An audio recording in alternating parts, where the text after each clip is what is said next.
te exaltamos,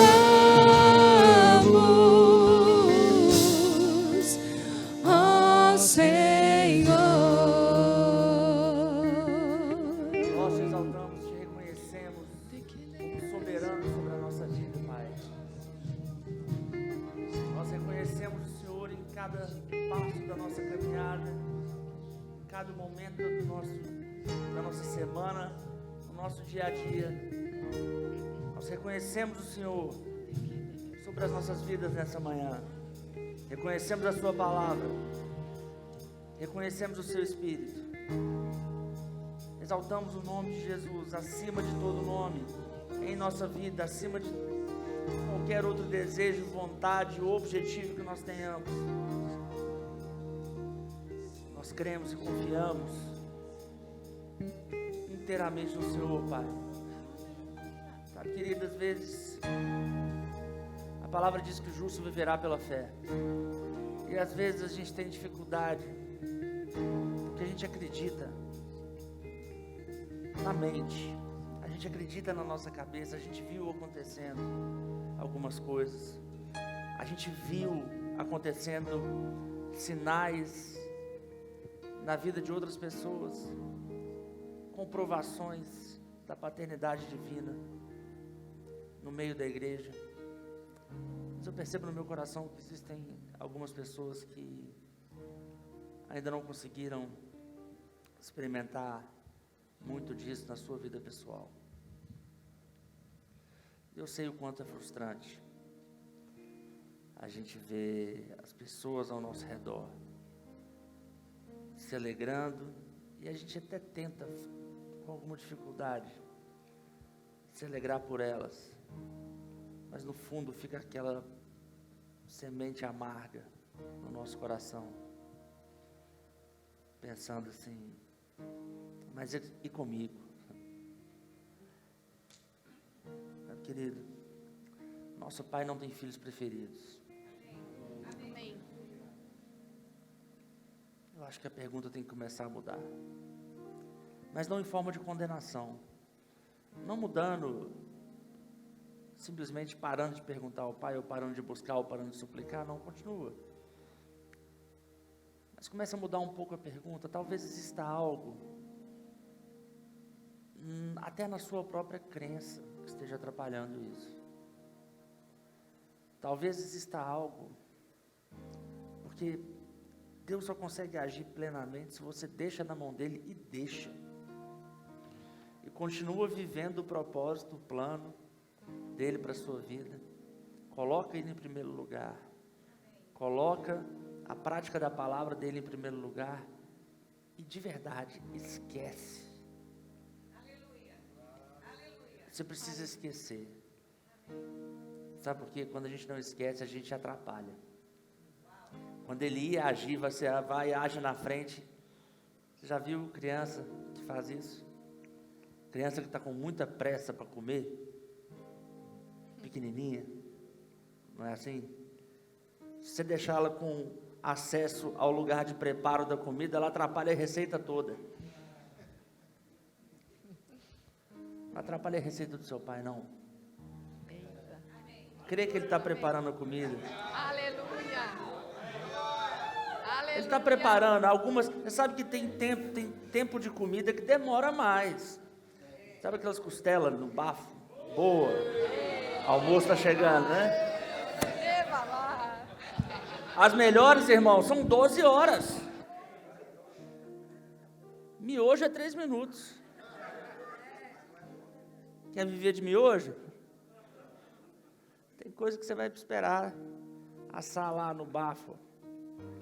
Mas quando ela vier, também vai ser aquela que vai sair. Na colher. Já comeu costela de colher?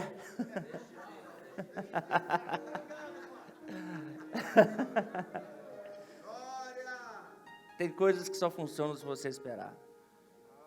Cada bolo tem um tempo de assar no forno diferente. Se você tira antes, ele fica solado. Se você tira depois, ele fica queimado. Cada um tem um preparo diferente. guarda o seu em fé, sem murmuração, sem falar, por que não eu? Por que não eu? Sem essa. Creia, Ele é seu Pai também. Ele é seu Pai. Apenas seja fiel, apenas se submeta, apenas permaneça firme. O que vai acontecer? Na verdade, já aconteceu. Vai só se manifestar.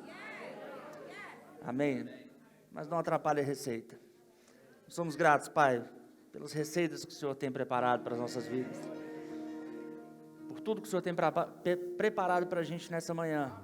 Nós nos submetemos à unção do Seu Espírito, para que nós falemos e recebamos aquilo que o Senhor deseja, que seja falado e recebido, aprendido, absorvido nessa manhã. Eu declaro pública a minha dependência do Seu Espírito, Pai. Não quero falar algo pronto. Não, eu quero que o Senhor tire do bom depósito do meu coração aquilo que vai servir exatamente para essa igreja, para essa parte da família da fé.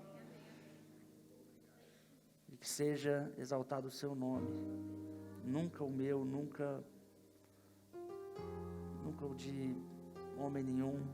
Eu sou grato e feliz por ser parte do Seu ministério. Eu sou grato, Pai, pelo privilégio de servir o Senhor.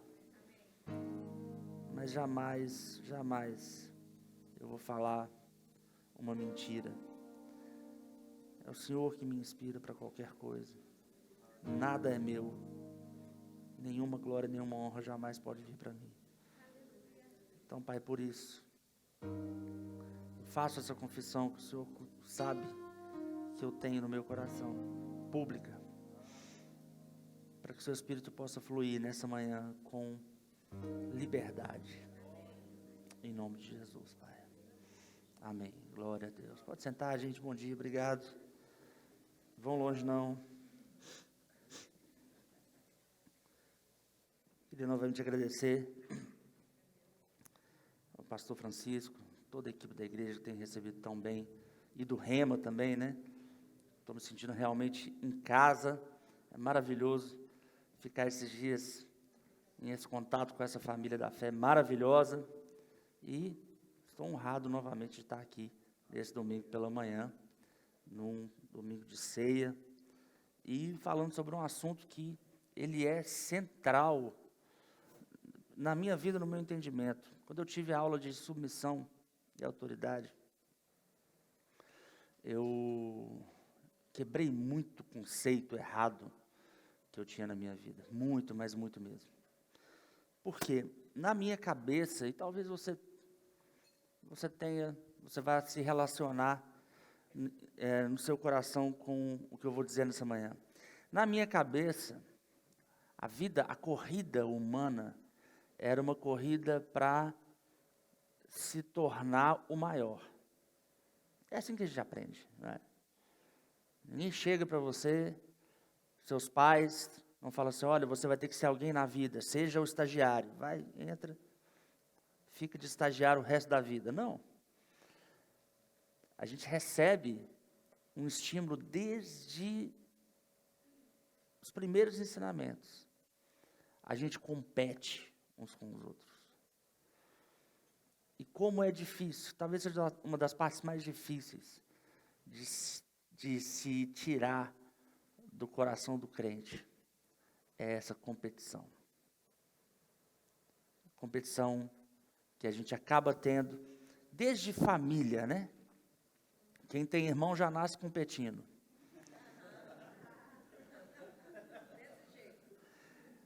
Então é melhor não ter... Não, filho único às vezes é pior, que ele acha que o mundo é dele. Então é difícil. Porque o pecado, ele influencia, independente das circunstâncias, gente. Claro, Provérbios 22:6 vai dizer, ensina a criança no caminho que ela deve andar, e quando ela for envelhecer, crescer, né? Amadurecer, ela jamais vai se desviar dele. Interessante que a gente vê muito crente desviado, né? Ou a Bíblia está errada, ou o povo não foi ensinado no caminho. A realidade é porque a gente acha que o caminho é trazer o povo para dentro da igreja, dar o dízimo e ir embora. E não é. Aqui é só a hora que você ouve e fala assim, como que eu vou aplicar isso na minha segunda-feira? É basicamente isso. Se você está aqui com o coração de, estou batendo um cartão, isso você faz no seu trabalho. Aqui não. Aqui a gente aprende. Se não, queridos, está só perdendo um bom domingo de manhã para ficar debaixo da coberta. 13 graus lá fora. Amém? É necessário receber. E algumas partes da nossa vida são mais difíceis. Tem coisa que é difícil. Sabe?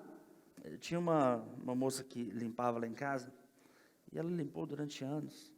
E aí um dia, a gente teve que trocar, né?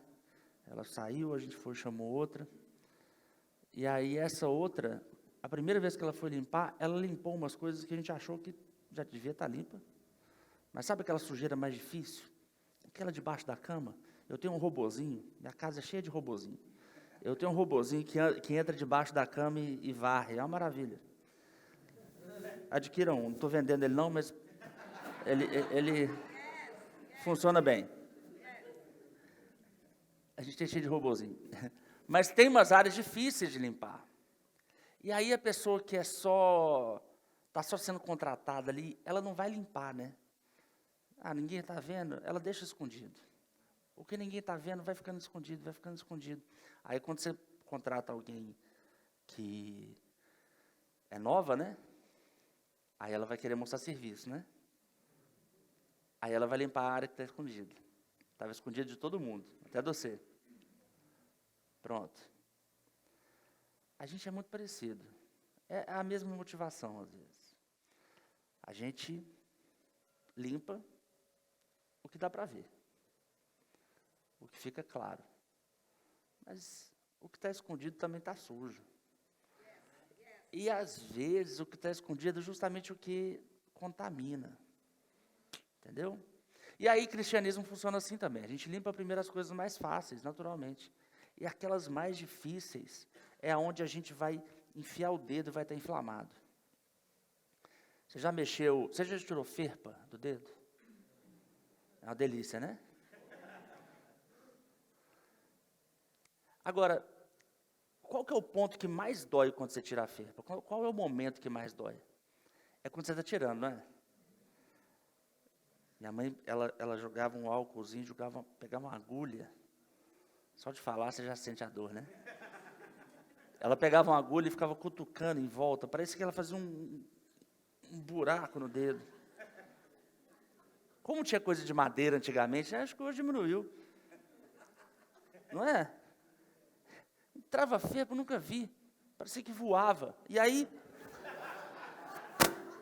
ela, na hora de tirar, é a hora que mais dói. Depois de um tempo, fica latejando, cicatriza e fica bom. Antes de tirar, está doendo um pouquinho, mas é suportável. Você aguenta. Você aprende a não usar tanto o dedo, não é? Ele fica meio isolado, assim.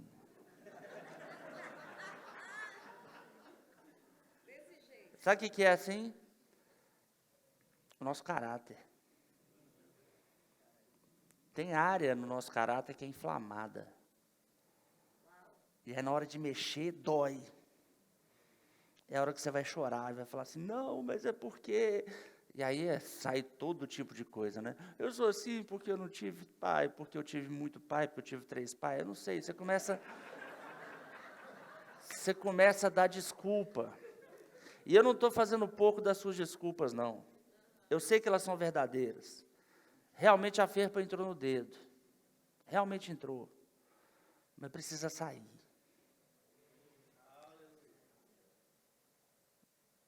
Pastor, pelo menos dá uma anestesia. Então, deixa eu te contar um negócio. Talvez você não saiba, a anestesia não pega no inflamado. Eu descobri isso do pior jeito possível. Precisando fazer eu tive foi uma espinha que inflamou. Quando eu estava no hospital, é uma história longa, não vou contar não. E eu sei que teve que tirar e estava inflamado. O médico falou, não pega anestesia. Eu falei, você está de brincadeira comigo? Eu deitado na... Ele, não pega, vai ter que ser na faca.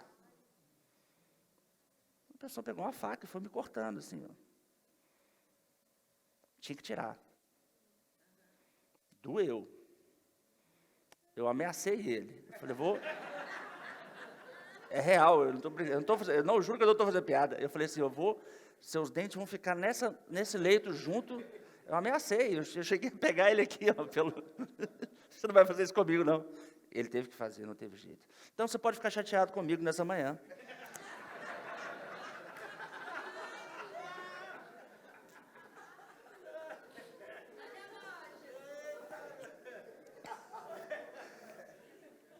Mas eu estou longe, não estou no alcance do seu braço. Eu já vou mapeando aqui, eu posso correr para dentro do aquário.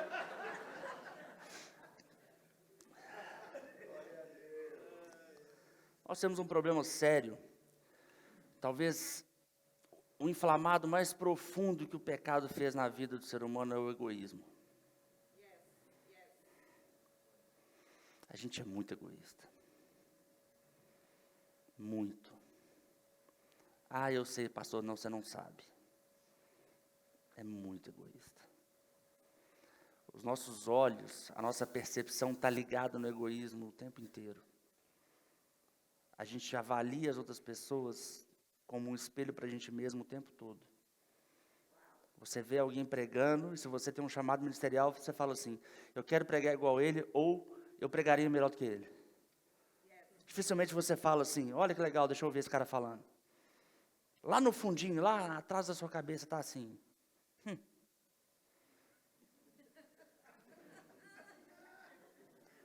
Né? Eu sei, gente, eu não estou falando de vocês não, estou falando de todo mundo. Eu faço parte de todo mundo, apesar de minha mãe falar que não era todo mundo. A gente, nesse ponto, nós somos todo mundo. A gente se veste olhando outra pessoa vestindo. A gente, não sei se já aconteceu aqui, mas às vezes a ministração é falada, eu já vi gente chateada por ouvir uma pregação e ter certeza que foi para ele. Embora o Espírito realmente fale conosco através da palavra, existe um nível de egoísmo que tem gente que acha que o pastor mandou o pregador dar um recado específico para alguém. Não é? Eu acho isso uma loucura completa. Uma vez eu ministrei numa igreja, eu estava ministrando sobre crescimento espiritual. Uma pessoa saiu da igreja, bateu na porta, achou que o pastor, eu falei, gente, eu vou sair, imagina eu sair lá de Montes Claros, 1000 quilômetros para chegar aqui, para dar um recado para o abençoado, né?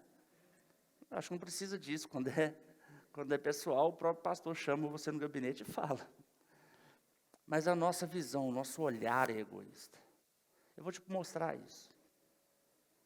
É Lucas capítulo 22. Senão eu não abro a Bíblia aqui, o meu tempo já acaba, eu não abro a Bíblia. A gente acabou de ceiar aqui, né? Então vamos pegar do ponto que a gente ceiou para frente.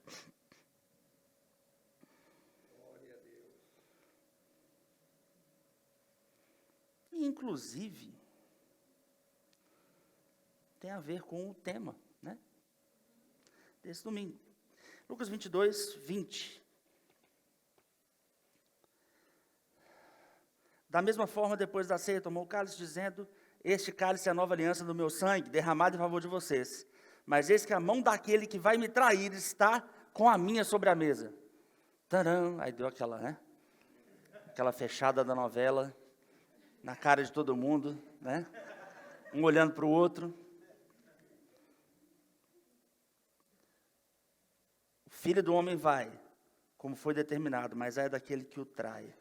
23, eles começaram a perguntar entre si, qual deles iria fazer aquilo? É óbvio, imagina a situação, imagina, está lá, você, seus amigos, a ceia, a Páscoa aconteceu uma vez por ano, Então era um grande evento. Na ceia, aquela mesa, os homens que iam mudar o mundo, o Filho do Deus vivo, fala assim, alguém que está aqui vai trair. Olha, eu vou te falar um negócio, se fosse aqui, que tem muito mais gente, a gente já ia ficar assim, ó. Você tranca a porta aqui e fala assim, um aqui vai trair o pastor. Vamos lá, como é que ficaria a sua cabeça? Você ia começar a pensar quem era, não ia? Logo, logo ia começar a formar grupos. Pastor José Carlos, não sei não.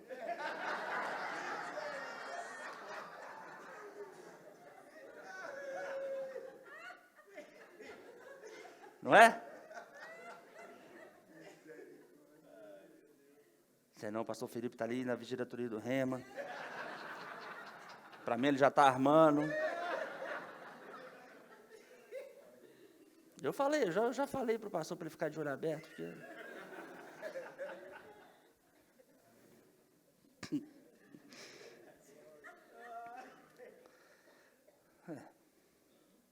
O interessante é que no 24 fala assim, surgiu também uma discussão entre eles acerca de qual deles era considerado o maior. Incrível como que da uma hora para outra, uma notícia tão bombástica como algum deles ia trair Jesus, se transforma numa briga de ego. De uma hora para outra.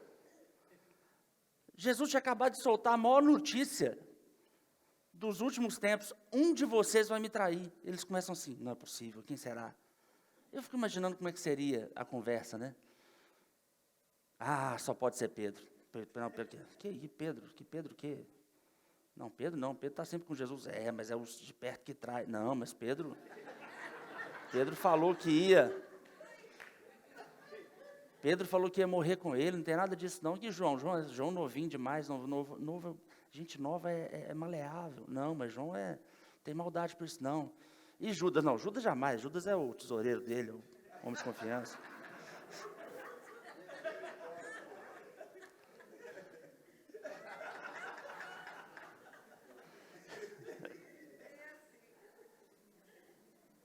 Judas jamais seria. E aí, não, mas Judas é o cara que não sabe mexer com dinheiro, porque, por exemplo, Mateus sabe mexer mais com dinheiro do que ele, só não é tão confiável. Não, mas Mateus é um cara que se arrependeu.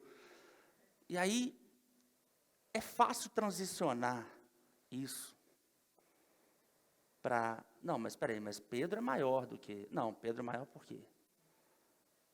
É muito fácil transicionar, e o egoísmo fez eles, por um instante, esquecer da notícia que tinha sido dada. De qual era o maior. Olha que loucura. Jesus tinha acabado de contar, gente, essa última vez que eu como a ceia com vocês, eu não vou beber do fruto da vide de novo, até que se consume os tempos. E é isso, tá? E um de vocês vai me trair. 2 minutos depois, eles estavam assim, qual de nós é o maior? Caramba, pesado, né? Eu acho. Eu acho desleal, desonroso, é uma coisa que dá uma dorzinha de barriga, não dá? Eu acho. E aí Jesus lhes disse no 25, os reis das nações dominam sobre elas, e os que exercem autoridade sobre elas são chamados benfeitores. Mas vocês não serão assim. Pelo contrário, o maior entre vocês deverá ser como o mais jovem, e aquele que governa como o que serve. Pois quem é maior, o que está à mesa ou o que serve?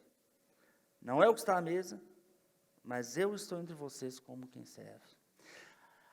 Por causa disso, talvez a gente tenha achado que maior é o que servia no sentido de aquele que serve naturalmente, ele automaticamente se torna maior.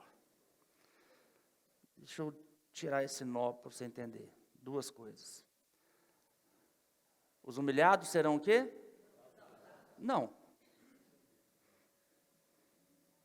Aquele que se humilha a si mesmo é exaltado. Eu não fui legal com vocês agora, porque eu peguei eu te induzi ao erro, que o nome disso é indução ao erro. A frase que fica na nossa cultura é os humilhados serão exaltados, mas os humilhados não serão exaltados. Se os humilhados fossem exaltados, a gente não teria tanto preconceito racial hoje. Porque se teve um povo humilhado no Brasil, foi o negro. E eles não foram exaltados. Amém, gente? Tenho aqui muitas pessoas que podem me comprovar isso com um testemunho pessoal, né?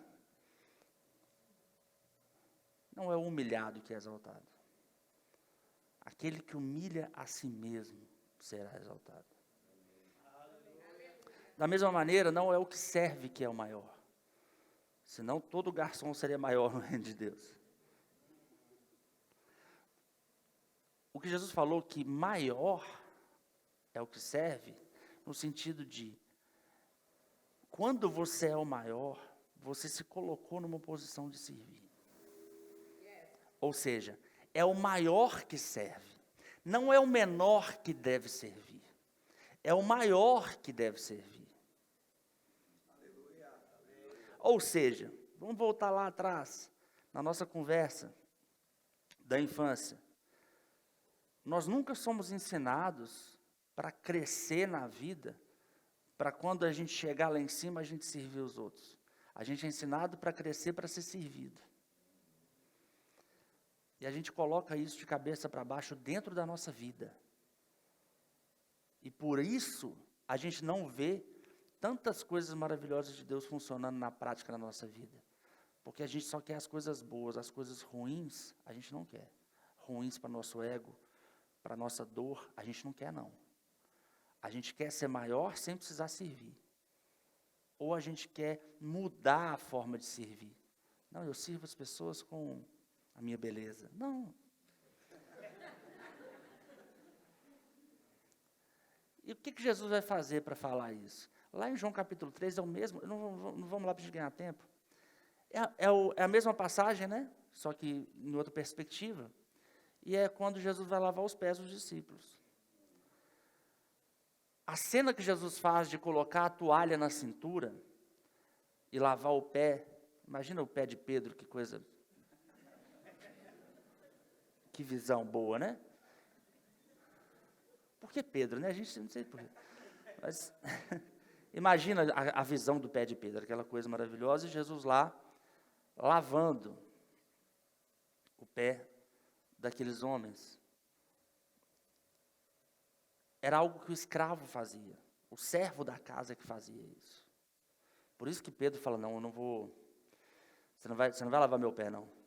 Primeiro que está sujo, segundo que doideira é essa que você vai lavar meus pés? Esse povo aí, incircunciso, esses doidos aí que você botou para andar junto com vocês, junto comigo aqui, pode até aceitar essa loucura. Eu não aceito, não. Estou parafraseando Pedro, tá? Porque ele fala, não vai lavar meus pés, não. Jesus já tinha começado a lavar os pés dos outros. Ele falou, os meus você não lava, não. Jesus fala assim, se você não deixar eu lavar seus pés, você não tem parte comigo no meu ministério. Pensa numa declaração que dá um nó na cabeça. Porque, para a gente, natural seria, se Jesus falasse assim, se você não lavar meus pés, você não tem parte comigo no meu ministério. Se você não servir aqui, se você não fazer o que eu mando, você está fora. Não é assim? Ou nas empresas não é assim? Ou em muitas igrejas não é assim? Se você não fizer o que eu mando, você está fora. Ah, não. Ah, não. Não adianta você querer ser crente na igreja e não querer ser crente na sua empresa. Tem alguns empresários que eu aconselho lá na minha igreja em Montes Claros. Você promete que não vai ficar escandalizado com o que eu vou falar? Você não sabe, né? Não pode prometer, não. Mas eu vou falar assim mesmo.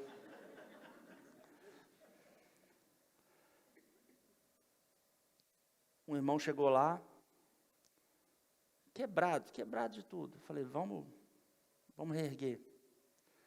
E a empresa dele, ele chegou, era ele e a esposa mais um, eles faturavam 5 mil, quando ele chegou lá. Mês passado ele fechou 500 mil de faturamento. 3 anos. E o maior boom foi na pandemia. Sabe o que eu falei para ele? Para ele servir. E para ele amar o colaborador dele. Em que nível? No nível de não mandar ninguém embora. Não mandava ninguém embora, nem quem roubou. Você tem coragem? Aí já é demais. É o inflamado, peraí, segura. Sabe quem roubou e não foi mandado embora? Judas. A palavra fala que Judas roubava. Jesus sabia. Você quer ser como Jesus aonde? É só no poder e na fama? Você tem que ter coragem de deixar do seu lado o ladrão. E amar ele até o fim. A fé que você crê para o milagre é a mesma fé que você usa para crer nisso. Crer só no milagre é egoísmo. Fé é crer nos dois. Pastor, mas eu vou ser trouxa? Jesus foi trouxa inúmeras vezes. Inclusive, ele ensina a gente a ser trouxa. Não tem nada mais trouxa do que dar outra face. Imagina a cena. Você toma uma raquetada na cara de um lado, está vermelho, está palpitando ainda, você vira e fala, pronto, agora pode vir aqui? Mas a gente tem essa mania de falar, não, eu sou crente, mas eu não sou trouxa. Não, trouxa, na verdade, você acabou de provar que você é. Está doendo, né? Fica tranquilo.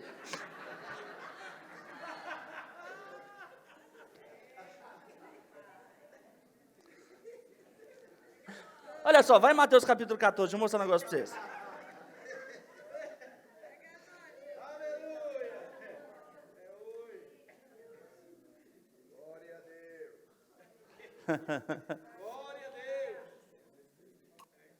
Mateus 14, 14. Ai, Jesus, vai dar tempo. Quando Jesus saiu do barco e viu tão grande multidão, teve compaixão deles e curou seus doentes. Olha só, Jesus era movido por amor e compaixão. Amém, gente? Ao cair da tarde, os discípulos aproximaram-se dele e disseram, esse é um lugar deserto, já está ficando tarde, manda embora a multidão para que possam ir aos povoados comprar comida. Para um minutinho. Muito bonita a preocupação dos discípulos, né? Mas eu quero melhorar um pouco a cena para você. Eles estavam lá naquele corre, vai de um lado para o outro o tempo todo. Tinha uma multidão gigantesca andando atrás deles. Eu não lembro, no versículo 21 fala que os que comeram foram cerca de 5.000 homens, sem contar mulheres e crianças. Vamos botar por baixo aí umas 10.000 pessoas? Poderia ser mais, poderia ser menos. Vamos botar 10.000 pessoas. 10.000 pessoas. Tinha 10.000 pessoas lá. Eles chegam do barco. Jesus começa a curar os enfermos. São 11h34 da manhã, meio-dia acaba o culto, tá? É isso, né? Pronto. Quando estende 10 minutos, a gente já começa...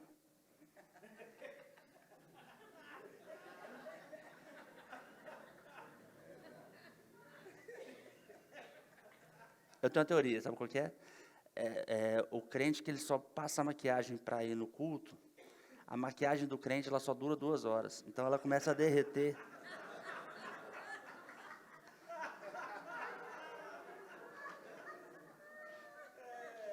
É claro, irmãos, a gente não pode exagerar no tempo nunca, né?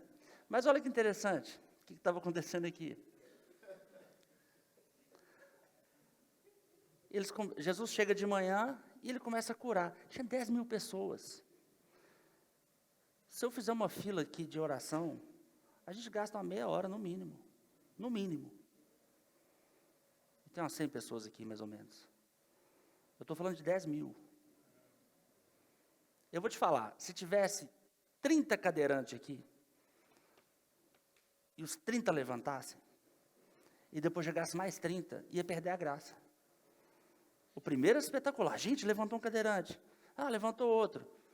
Imagina os discípulos estavam andando com Jesus o tempo todo. Estava cansado de ver cego enxergando. Ah, mais um enxergou.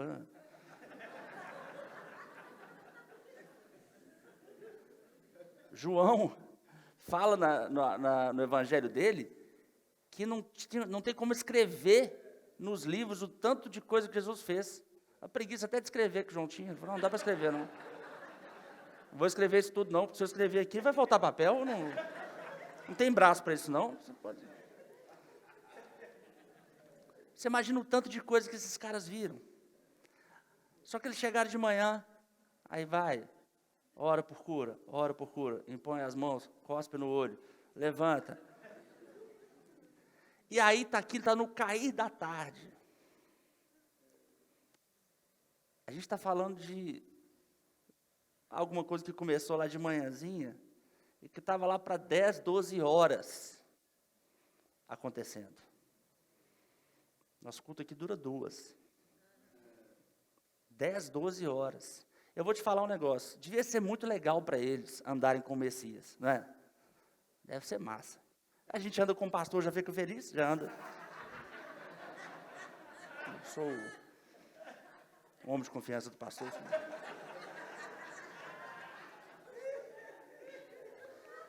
Campina Grande, o povo tem uma tradição de contar as corrigidas que receberam do pastor Bud. Pastor Bud um dia me pegou, nós saímos de lá chorando, preciso ver, eu lembro, estava comigo também. A gente gosta de estar perto, é claro, e devia ser muito legal andar com Jesus, não é? De ver tudo o que acontecia, só que enjoa também, principalmente para o egoísta. Que não era ele o que estava precisando da cura, eles já estavam curados, eles já estavam com Jesus. Para eles, chega. E aí eles têm uma... A linguagem ela é bonita, né? Pô, eles vão ficar com fome. Eles falaram isso para um cara que fez jejum 40 dias no deserto. Eu acho interessante a falta de entendimento. Tinha 12 horas que eles estavam lá, eles vão ficar com fome. Jesus pensou assim, é mesmo, hein? E eles disfarçaram o egoísmo deles com compaixão. Eu vou dizer que eles provavelmente disfarçaram isso para eles mesmos. Imagina, porque eles estavam só organizando fila, né? Segurando os outros para não cair no deserto, sei lá o que eles estavam fazendo. A Bíblia não fala, mas eu imagino que eles estavam lá organizando o povo. E aí cansa. É cansativo. 12 horas em pé, né? Aquela coisa lá, doendo as cadeiras. Minha hérnia estourou. Jesus ia lá, curava a hérnia de novo. Volta a ficar em pé. Quer dizer, não tinha nem desculpa.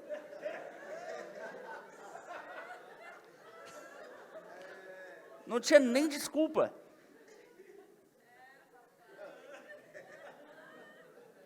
Cura.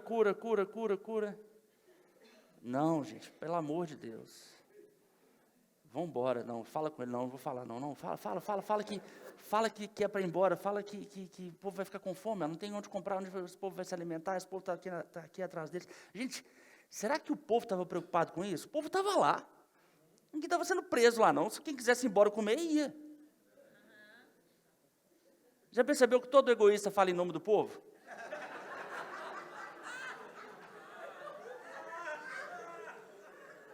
Não é? Pastor, o povo está falando que... Sabe como é que eu faço? Eu falo assim, quem que é o povo? Não, o povo, quem é o povo? Me fala quem que é o povo. Não, então, quem está falando, você ouviu de quem?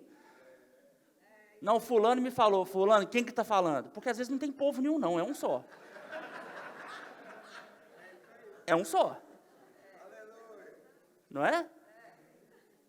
Mas joga o povo. Adora falar que é o povo. O povo está com fome. Mas o povo está com fome? Mas Jesus, ele ensinou esse negócio de servir desde o início. Não, é comida o problema? Não, fique tranquilo. Comida a gente resolve. Versículo 16, ele fala assim, eles não precisam ir não. Dá vocês para ele alguma coisa para comer. E eles disseram, tudo que temos aqui são 5 pães e 2 peixes. Pô, a gente até queria, mas Como é que alimenta uma multidão dessa só com a nossa provisãozinha aqui? Não dá, não. E aí Jesus falou assim, tragam-nos para mim. Versículo 19. Ordenou que a multidão se assentasse na grama. Tomando 5 pães e os 2 peixes, olhando para o céu, deu graças e partiu os pães. Em seguida, deu-os aos discípulos. E estes a multidão. Todos os que comeram, todos comeram, ficaram satisfeitos. E os discípulos recolheram 12 cestos cheios de pedaços que sobraram. Os que comeram foram cerca de 5.000 homens, sem contar mulheres e crianças. Agora imagina a cena.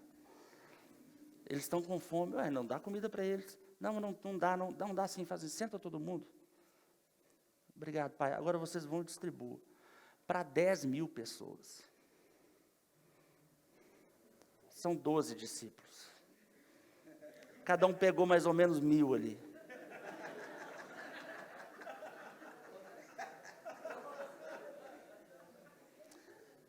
Tem que mandar 10.000 pessoas sentar na grama. Mulher, criança, gente mal educada, imagina. É difícil manter 100 quietinho. 10.000. Você não sabe se o cara pegou 2 vezes o peixe, se você entregou. Tem gente que se confunde com gêmeos, né? Dá 2 vezes a comida para um gêmeo, o outro fica sem comer. Imagina 10.000 pessoas. Eles tiveram que fazer uma logística, organizar, o diaconato funcionando pleno. Imagina o tempo que não levou. E aí depois que acabou, todo mundo comeu. Pronto, agora vamos limpar a igreja. Pode recolher os restos. Deixou os restos lá não, que porcaria é essa? Vocês são criados aonde? Mandou recolher 12 cestos. Essa é a primeira multiplicação dos pães. Teve uma segunda. Está no próximo capítulo de Mateus, versículo 29. Vai lá. Aleluia. Essa é mais divertida um pouco. Diz assim, Jesus saiu dali e foi para a beira-mar da Galileia. Depois subiu a um monte, Mateus 15, 29. Depois subiu a um monte e se assentou. Uma grande multidão dirigiu-se a ele, levando-lhe os mancos, os aleijados, os cegos, os mudos e muitos outros, e os colocaram aos seus pés, e ele os curou. O povo ficou admirado quando viu os mudos falando, os aleijados curados, os mancos andando, e os cegos vendo, e louvaram o Deus de Israel. Lembra, gente, que isso é um cumprimento da profecia de Isaías 61. E aí, no versículo 32, a gente tem uma leve mudança. Jesus chamou os seus discípulos e disse, tenho compaixão dessa multidão, já faz 3 dias que eles estão comigo e nada têm para comer. Não quero mandá-los embora com fome, porque podem desfalecer no caminho. Na primeira multiplicação, os discípulos chegaram para ele e falaram, gente, Senhor, tem compaixão do povo, eles estão sem comer. Tinha só 12 horas. Aqui fazia 3 dias. 3 dias. 3 dias ele curando o povo. 3 dias o povo com ele. Eu imagino lá, Pedro, pelo amor de Deus, esse povo não vai embora nunca. Se você mandar de novo o povo comer... Eu não sei, eu imagino que a ideia deve ter sido de Pedro, né? Eu culpo ele na falta de um discípulo melhor. Não fala negócio de comida, não.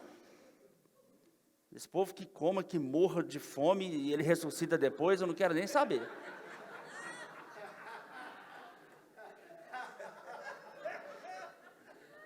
Três dias, ninguém deu um pio. Não é um absurdo? 3 dias, a compaixão acabou. Era compaixão? Não. É porque a gente quer o brilho do ministério, mas não quer o serviço que vem junto com ele. O serviço, ele vem antes do brilho. E o brilho, ele precisa, inclusive, ser meio ofuscado. Ele não pode ser muito grande, não, senão ele toma o nosso coração. Eu não estou falando só do ministério, não. estou falando até do brilho de Cristo na sua vida. Quer crescer na sua vida pessoal? Quer crescer na sua empresa, nos negócios? Sirva. Ah, mas eu vou ser passado para trás? Seja. Ah, mas estão me preterindo? Seja preterido. Você não faz isso por ninguém, você faz pelo Senhor. Ah, eu tenho compaixão. Não, eu estou crescendo. Eu falei isso domingo passado. Eu me enganava que eu queria ganhar dinheiro para poder sustentar a igreja. Não, eu queria eu mesmo. Talvez eles chegaram até Jesus se achando os caras. Não, eu sou o discípulo do mestre, do filho do Deus vivo. A mãe de Tiago e João ainda falaram assim com ele, com Jesus. Então, dá para os meus filhos sentar um à direita e um à esquerda, não? A motivação não era servir. A motivação era sentar-se à direita de Deus. Tudo bem, entendemos. Jesus nunca censurou eles por isso, não. Mas já que são discípulos, vocês vão aprender o que vai levar vocês até lá. Não adianta querer chegar lá sem essa outra parte. Jesus falou, vocês não estão com compaixão, não? Tem 3 dias já.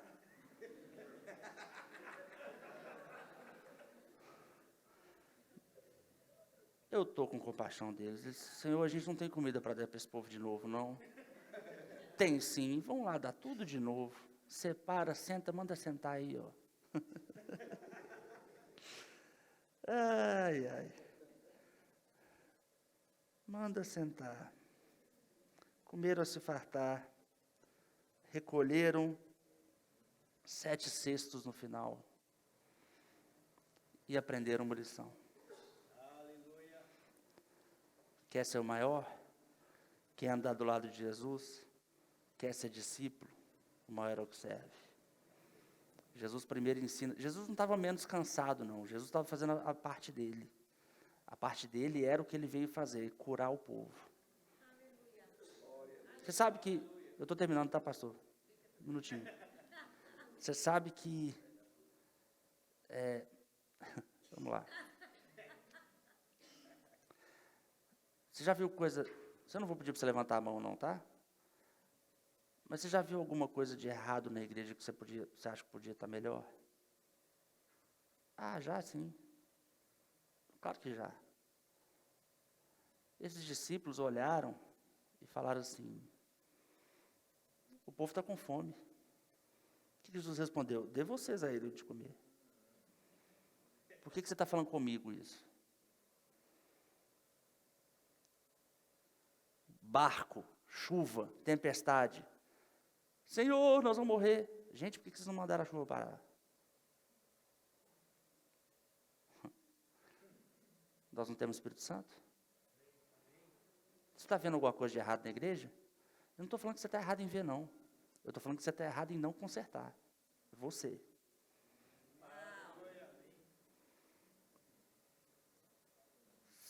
Leve para o pastor. E ele vai te falar. Faça você mesmo.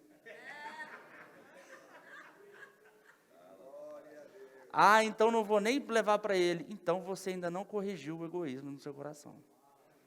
O Espírito Santo está falando com você e você não quer atender. Depois você fica lá na sua casa, o Espírito Santo não fala comigo, o Senhor não fala comigo. Fala, eu sei que não quer ouvir. Você que está querendo ouvir as coisas do jeito que você quer. Achando que as coisas que mexem no inflamado não são de Deus. São sim. São demais. Aliás, costumam ser as que são mais de Deus. A gente grita, a gente esperneia, a gente chora, a gente começa a lembrar do passado, falar de trauma, mas a realidade é que Jesus é cura para tudo isso. Só que a gente tem que deixar ele agir. Não funciona assim, a gente não pode fazer do jeito que a gente quiser. Cadê o pessoal da música?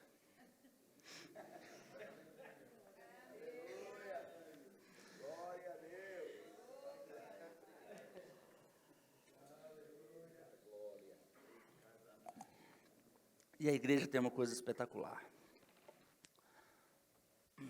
Aqui, você tem condição de servir no sentido mais puro da palavra. Porque pode ser até que um dia você seja absorvido pelo tempo integral no ministério. Mas a verdade é que nunca que alguém é absorvido, é alguém que tinha essa expectativa. Nunca é. É sempre alguém que já está servindo, que é reconhecido. Então a igreja é maravilhosa. Porque lá fora a gente aprende a trabalhar por dinheiro. Eu só faço se eu ganhar. Eu lembro no início, eu fiquei 1 ano e meio no tempo integral. Foi uma direção minha, pessoal, tá, gente? Lá em BH, sem ganhar nada. Mas não foi o pastor Marcelo que tinha me chamado, não. Fui eu que fui. Era eu com o Senhor, não tinha nada a ver. E, graças a Deus, pelo meu pastor, me deixou ficar lá. E o povo me perguntava, mas você não está ganhando nada? Eu falei, não, eu estou servindo. E na cabeça do povo não faz sentido isso, a gente fazer coisas sem cobrar. Bom, se você nunca fez nada, ou se você não faz nada cotidianamente, sem cobrar, então você não aprendeu a ser servo, você aprendeu a ser mercenário. Desculpa pela sinceridade, mas é verdade. E eu não estou falando que você é mercenário, estou falando que você aprendeu a ser mercenário. O mundo ensina a gente a ser mercenário, mas a igreja ensina a gente que maior é o que serve. Então você tem uma oportunidade de servir, única. Eu tenho certeza, mas está tudo lotado. Tá não, querido. Duvido. Domingo passado era essa mesma banda que estava aqui.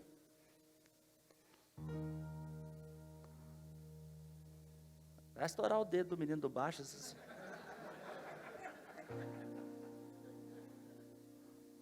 Às vezes tem gente que sabe tocar e fica, não.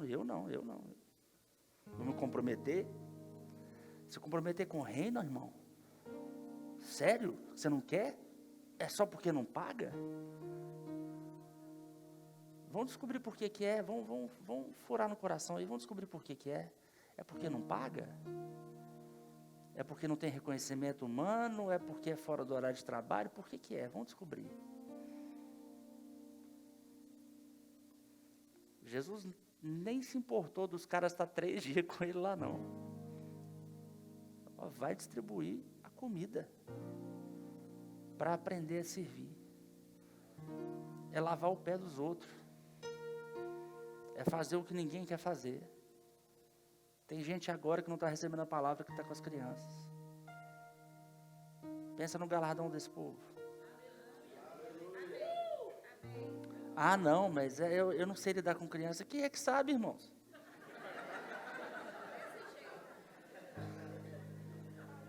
Eu fiquei 2 anos na igreja de criança. Eu tenho lá trato com criança. Mas é uma necessidade.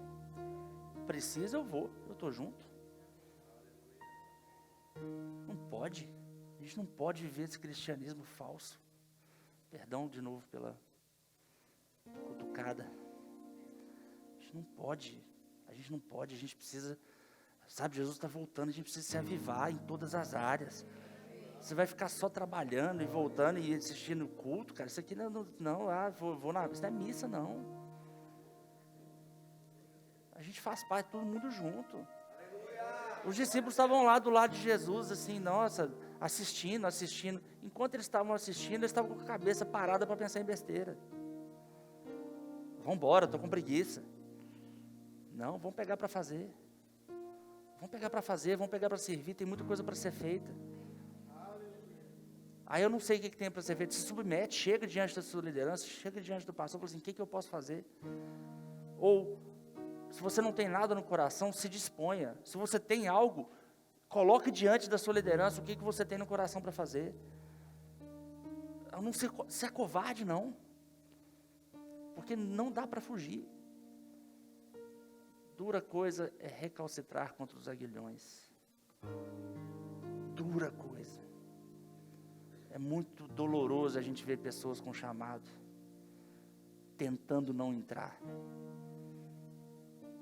O Senhor, aí toda vez que a pessoa vem na igreja, ela palavra sobre o chamado. Toda vez, levanta um profeta, ele já sabe, vai chegar aqui.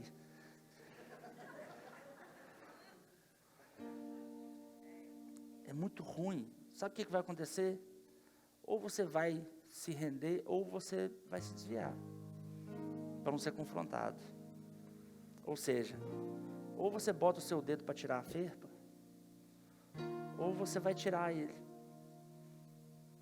de perto de qualquer pessoa que possa ver a ferpa.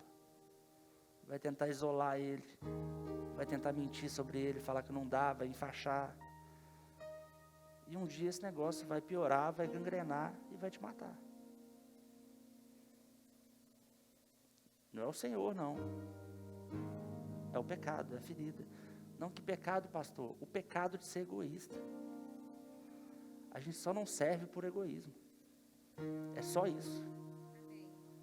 E é um pecado muito brutal, de forte e de entranhado na nossa educação.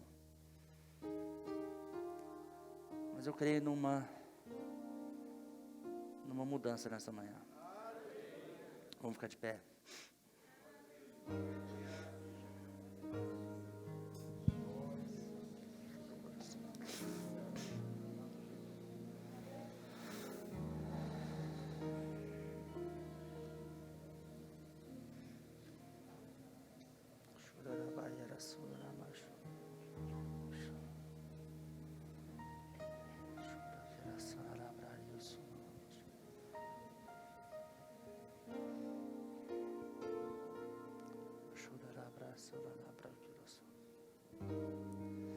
Ai, ai.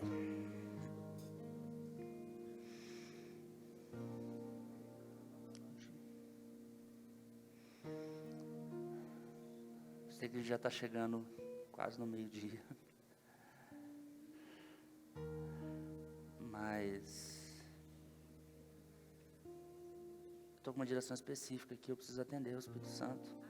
Me perdoem, gente, por favor. Que a gente precisa mudar algumas coisas que estão aqui. E às vezes Deus traz alguém de fora mesmo para fazer isso. Porque de dentro fica aquela coisa meio assim, né? Eu não sei o que... o pastor está me dando recado. Bom, ninguém me deu recado, nem na casa do pastor eu estou ficando. A gente conversou domingo passado na hora do almoço aqui. Ele está dando aula, a gente não está vendo. Mas entenda, eu não quero que você fique envergonhado com nada.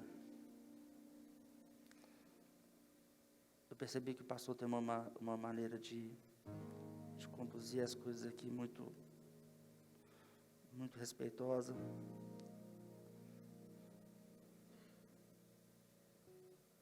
E com o mesmo respeito, mas com uma forma diferente. Eu queria te levar a fazer algo hoje, nessa manhã. Sabe, gente, às vezes a gente fica meio insensível. E a gente ouve as mesmas palavras e elas mudam um pouco a nossa vida. E eu percebo, eu sei pelo meu espírito, tem gente aqui que está ouvindo a mesma palavra sempre e que está tendo a mesma direção sempre. E que falta aquela pólvora para começar a mudar. Está lá adormecida e ouve palavra, mas está igual pato tomando banho. Já viu o pato tomando banho? Você joga água, ele sacode, depois está seco. Então, hoje a gente vai arrancar essas penas. Você precisa se molhar disso. E aí, para arrancar essas penas, a gente vai ter que ser um pouco mais invasivo do que o procedimento comum. Eu vou te explicar, fique tranquilo. É só uma agulha. Mas é importante para você. Amém?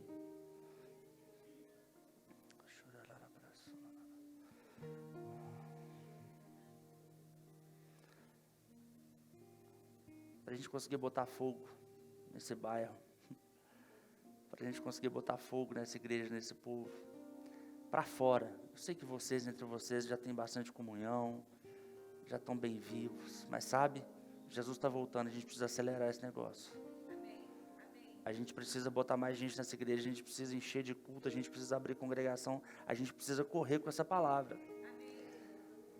Não são poucas pessoas que vão fazer isso. A não ser que Deus esqueceu de vocês. Não, não esqueceu não. Não esqueceu. A igreja tem uma estrutura dela que precisa lidar, mas tem pessoas aqui que tem um chamado para ir, para abrir, para começar a obra. Não tem? Tem. Tem. Claro que tem. Não é possível. Não é possível que não tem, que Deus botou aqui um monte de gente só para assistir culto. Não, não acredito nisso não.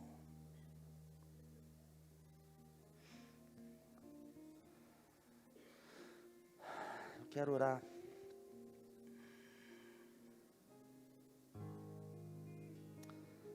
Pelas pessoas que estão com dificuldade de se envolver no ministério. Em todas as áreas. Desde o início, aquele passo inicial, você nem serve ainda na igreja. E desde aquele romper, de alguém que está servindo só superficialmente, mas está assim, eu tenho que esperar, deixa eu só terminar de fazer tal coisa, eu só preciso aposentar, eu só preciso formar, eu só preciso receber mais uma promoção no meu negócio. Irmão, Jesus tem uma hora que ele é muito categórico em relação a isso. O cara fala, não, eu tenho que enterrar meu pai. Eu comprei 5 juntas de bois, tenho que experimentar. Não faça isso não, porque ele te chama de indigno para ser discípulo dessa maneira. Não existe nada mais importante do que o ministério, do que o seu chamado.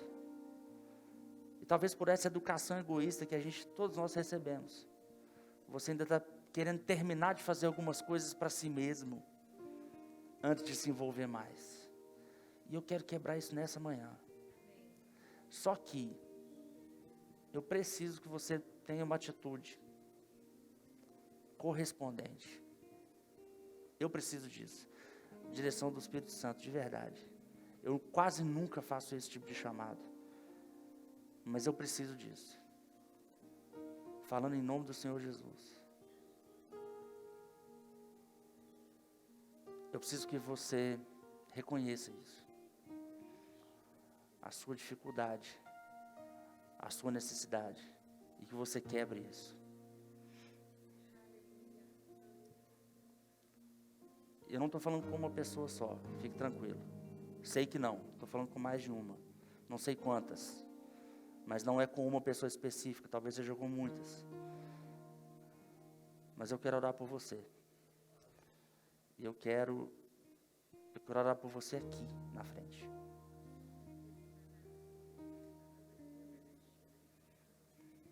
Aleluia.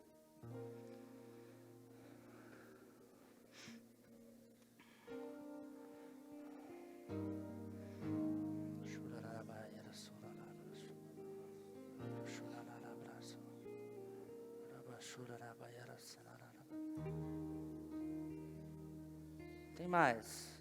Não fique envergonhado não.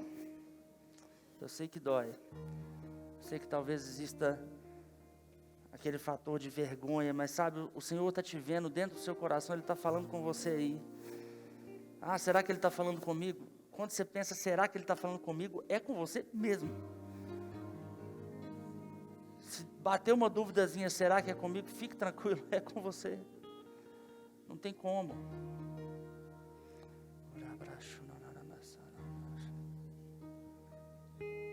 Eu acho que ainda está faltando.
Você que ficou aí porque você está envolvido e está servindo.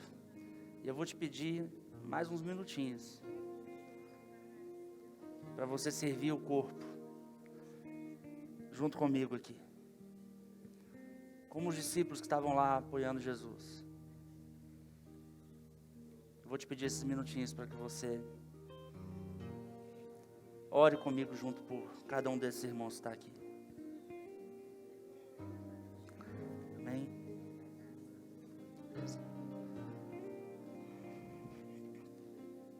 Aleluia.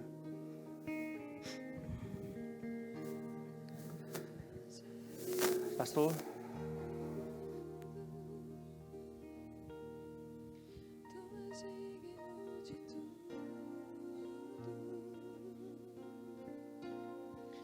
Pois tudo vem de ti e tudo é para ti, tua é a glória. Tu és digno de tudo, tu és digno de tudo, pois tudo vem de ti e tudo é para ti, tua é a glória. Tu és digno de tudo, tu és digno de tudo, pois tudo vem de ti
e tudo é para ti, tua é a glória.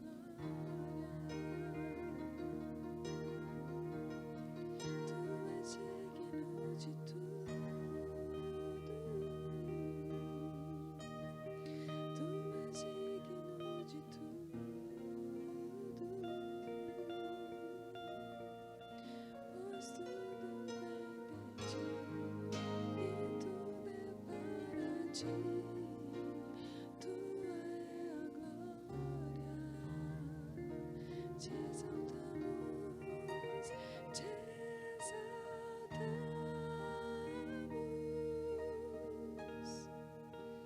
te exaltamos,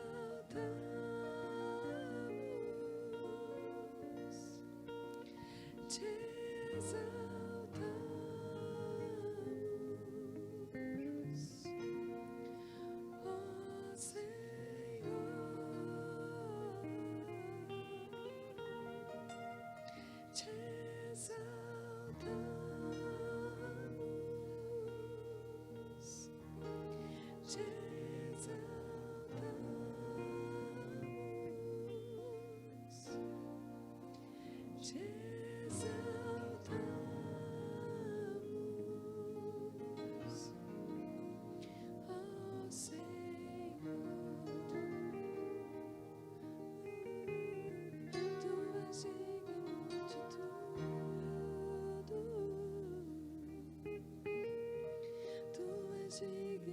de tudo, pois tudo vem de ti e tudo é para ti. Tua é a glória. Tu és digno de tudo. Tu és digno de tudo, pois tudo vem de ti e tudo é para ti. Tua é a glória, digno de tudo. Tu és digno de tudo. Tu és digno de tudo, pois tudo vem de ti e tudo é para ti. Tua é a glória, dia e noite, dia e noite, sua-te nossa adoração. Dia e noite, sua-te nossa adoração. Dia e noite, sua-te nossa adoração. Dia e noite, sua-te nossa adoração. Dia e noite, sua-te nossa adoração. Dia e noite, sua-te nossa adoração. Dia e noite, sua-te nossa adoração. Dia e noite, sua-te nossa adoração. Dia e noite, sua-te nossa adoração. Dia e noite, sua-te nossa. Tu és digno de tudo.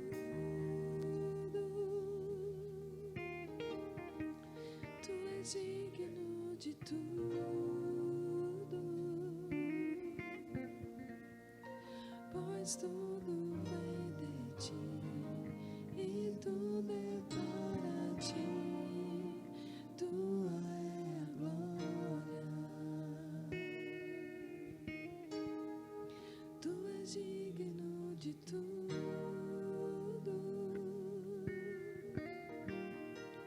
Tu és digno de tudo, pois tudo vem de ti e tudo é para ti. Tua é a glória. Te exaltamos, te exaltamos.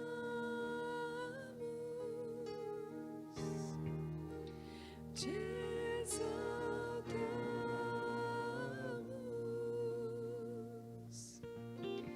te exaltamos,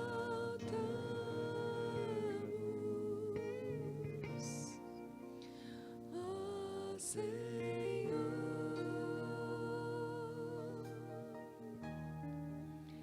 te exaltamos,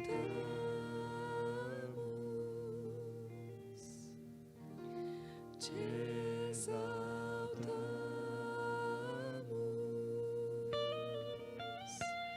te exaltamos,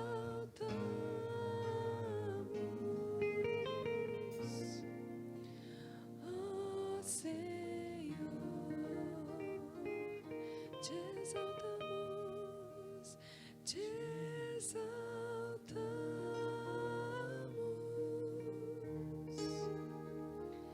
te exaltamos,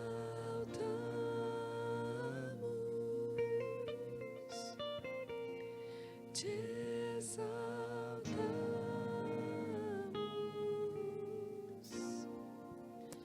ó Senhor.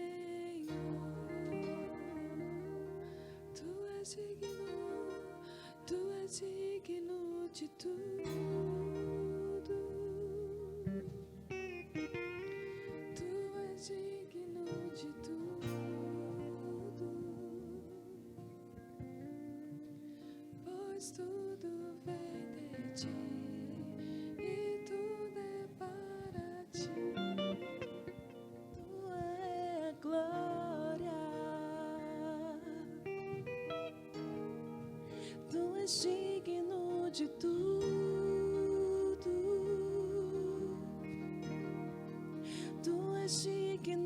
de tudo, pois tudo vem de ti e tudo é para ti. Tua é a glória, tu és digno de tudo, tu és digno de tudo, pois tudo vem de ti e tudo é para ti. Tua é a glória, tu és digno de tudo, tu és digno de tudo,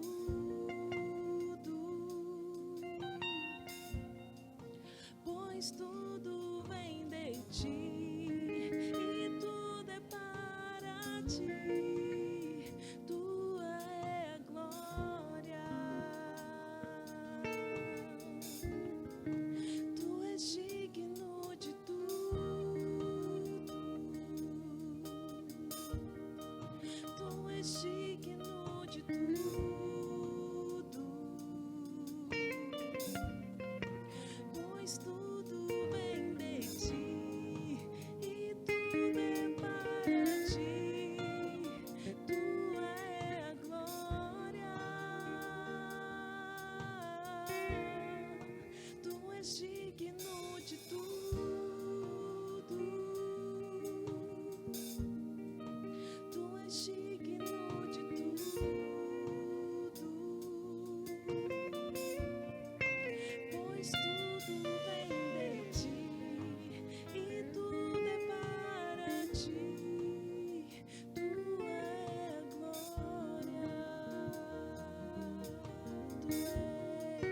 tu és digno de tudo, Senhor, tu és digno de tudo,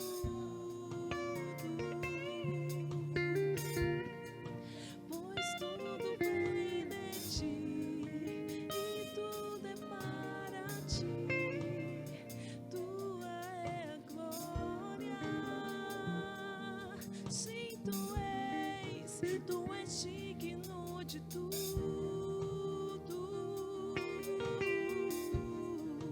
tu és digno de tudo,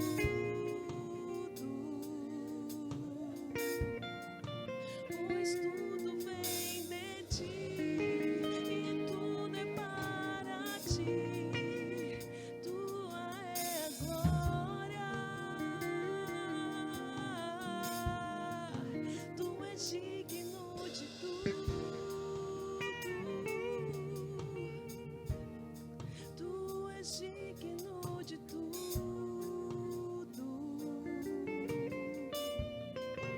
pois tudo vem de ti e tudo é para ti.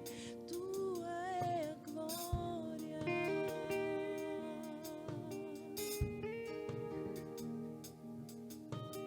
dia e noite suba a ti nossa adoração.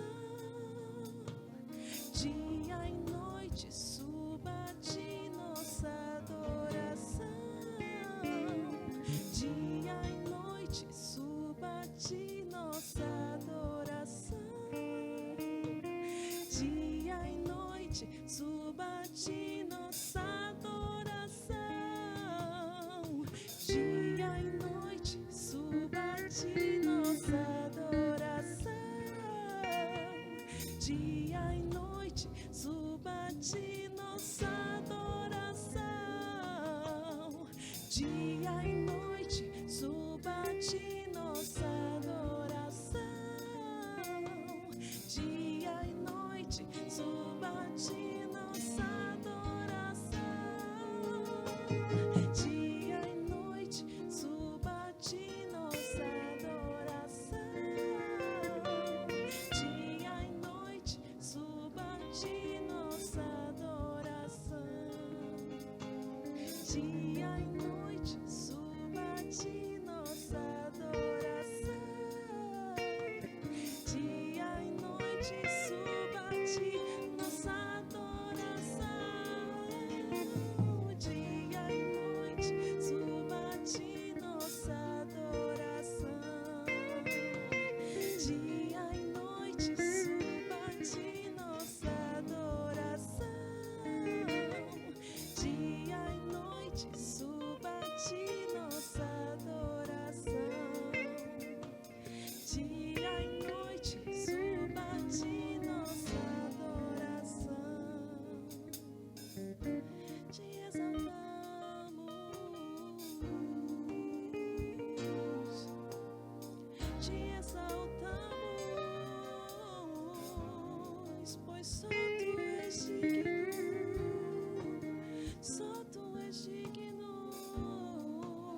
Aleluia.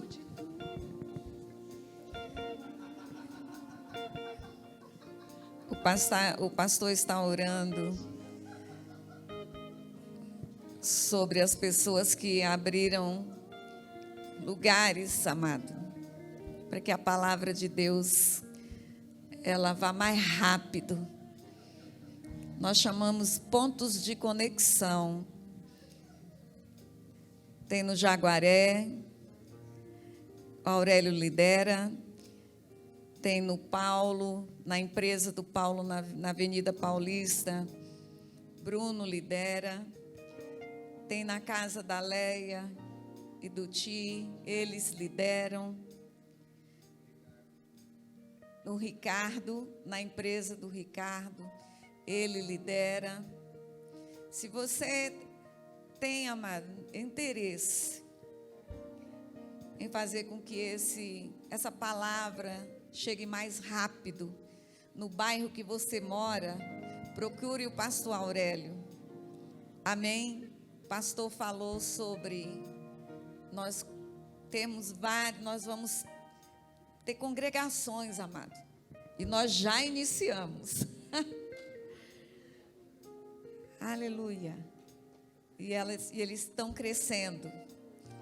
Então, queridos, o seu negócio, sua empresa, a sua casa é um grande. Se já tem no bairro, nós não vamos abrir no mesmo bairro, iniciar no mesmo bairro. Amém? Você se conecta com o que já tem. Mas se não tem no seu bairro ainda e tem interesse, fale conosco que a gente vai providenciar para que inicie o mais rápido possível.